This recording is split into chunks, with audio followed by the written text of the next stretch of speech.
Hello వాళ్ళు ఎలా ఉన్నారు? Today's review of the film Mirai, starring by Teja Sarja and directed by Karthik Ghattamaneni. ఇక మూవీ విషయానికి వస్తే ఫస్ట్ హాఫ్ లో visuals are very good and pre interval and interval scenes అయితే తోపు ఉంటాయి. అండ్ ఇక సెకండ్ హాఫ్ మొదలయ్యేటప్పటికి అక్కడక్కడ లాగ్ ఫీలింగ్, అలాగే కొన్ని హై ఇచ్చే సీన్స్ ఉన్న క్లైమాక్స్ కి జస్ట్. ఇక స్టోరీ విషయానికి వస్తే పవిత్రమైన 9 గ్రంథాలని సొంతం చేసుకుని ప్రపంచాన్ని తన గుప్పెట్లో పెట్టుకోవాలి అనుకునే పర్సన్ బ్లాక్ స్వార్డ్.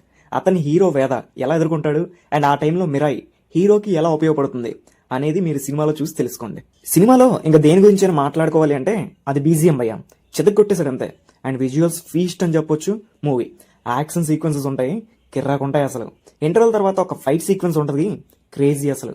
ఇక క్యారెక్టర్స్ విషయానికి వస్తే తేజ పెర్ఫార్మెన్స్ కుమ్మేశారు and heroine did a good job. And character కూడా మంచి స్కోప్ ఉంటుంది. అండ్ మెయిన్లీ శ్రీయ గారి పెర్ఫార్మెన్స్ అనేది యాప్ట్ అనిపించింది. అండ్ ఫైనలీ మనోజ్ అన్న విలన్ రోల్లో చింప్ అవతల పడేశాడు అంతే. విలనిజం ని బాగా పుల్ ఆఫ్ చేశాడు. అంతేకాకుండా ప్రభాస్ గారి వాయిస్ ఓవర్ అనేది మూవీకి ఒక మంచి స్టార్ట్ అయింది అని చెప్పుకోవచ్చు. అలానే ఎండింగ్ లో ఒక ఇంపార్టెంట్ క్యామియో ఉంటుంది, అది మీరు సినిమాలో చూసినట్టు తెలుసుకోండి. ఆ క్యామియోని పెట్టి సెకండ్ పార్ట్ ఉన్నట్టు అనిపిస్తుంది.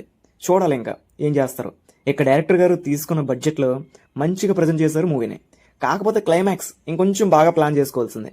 మెయిన్ క్యారెక్టర్స్ మధ్య ఫేస్ ఆఫ్ ని అంత కన్విన్సింగ్ గా చూపించినట్టు నాకు అనిపించలేదు. Overall it is a very good movie.